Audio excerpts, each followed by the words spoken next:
No, it's my chair. No, it's not. It's my chair. It's mine. My chair. Watch out, Ramon. It's my chair. No, it's mine. My chair. Move.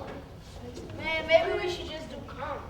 Yeah. Okay. First step, Look up to the magic. no. First step is count to 3. 1, 2, 3. Second step, abdominal breathing. 1, 2, 3. Third step. Look up and imagine. Move Move away from the situation until you're calm.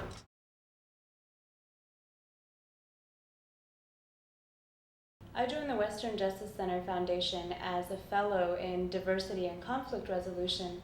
The reason I chose to come to the Western Justice Center and that I developed a relationship with this organization is that this organization really fosters a sense of conflict resolution with children at a very young age. One of the projects that we've done is creative classroom management. So how do elementary school teachers, how are they able to work in the classroom to positively change their behavior and respond to children in a way that really brings out the great joy that children have in resolving conflicts. So, we worked with about 10 or 11 teachers from local Pasadena schools to teach them skills, calm, think, and act. And you'll see the children actually integrating this into their own lifestyle, into the way they approach anger. And it's the simplicity of those 3 steps that seem to us as adults sort of, easy for us to do, but even for adults, those are skills that are really important. Okay, who can tell me one example of a time when you have used calm or a technique that you learned at Jackson for mediation or something else that helped you to resolve a conflict? Okay. We'll start with Ashley Lott. One day I had used calm because somebody was messing with me, and I got real angry, but I used calm. Tell me how you did it, Ashley. At first, I counted to 3, then I did abdominal breathing, then I looked up and imagined, then I walked away from the situation. I'm chairman of the board of the Western Justice Center Foundation, a foundation that was created way back in 1985. The idea was created to promote peaceful resolution of conflict among children in the community and in the court system, to prevent violence, and to engage in efforts to improve the justice system overall.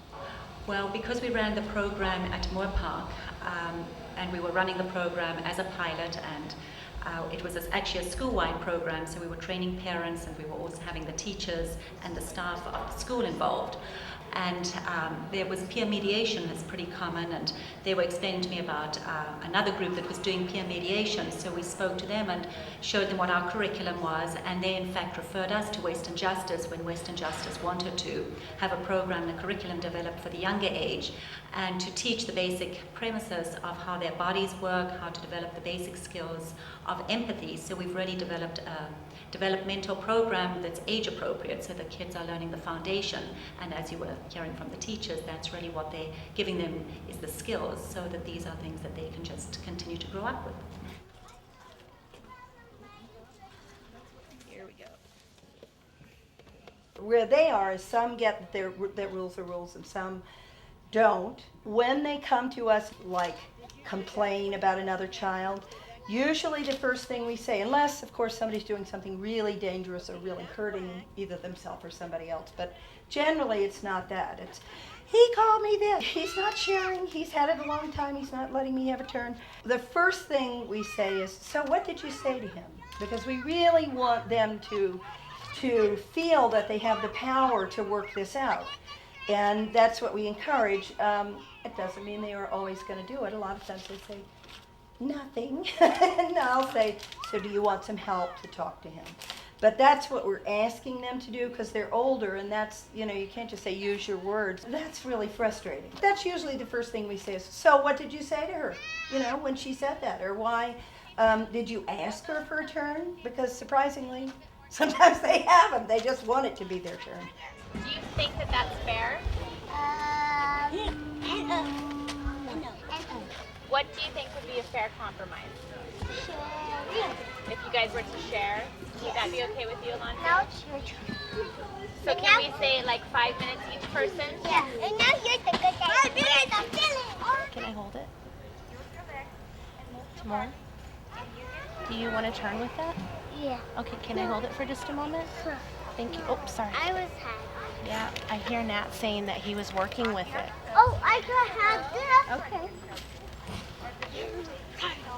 Would you like to have a turn with it? Sure. Okay, well, you can use your words and talk to Nat when you're ready.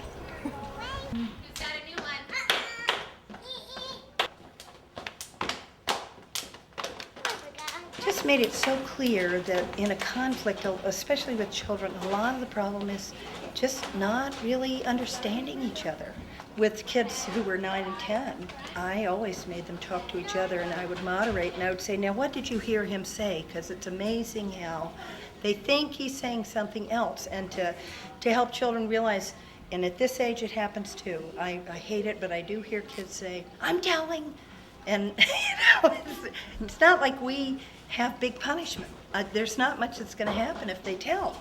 We don't get, we really try to divert, we try to talk things through, but that notion that somebody's going to be right and somebody's going to be wrong, something that gets in the way of conflict resolution, because so often it's a miscommunication. Or with kids, I'm not going to take the ball away from one child and give it to the other. I'm going to try and figure out something. I try to teach them and model for them, and then also bring them in to say, what's going to make, how can we solve this? How old are you, Hannah? It gives them a sense that they can really be something important. And they have there's a mentoring involved in this. They see themselves with a new vision. And that's part of all of this. Because the kids who have hope will do well. It's the kids who have no hope and find life hopeless, no one cares about them, etc., etc. All these problems compound each other. And my hope is that in a generation that we could have such an effect on these kids that crime rates will come down of their own accord because kids are out doing positive things.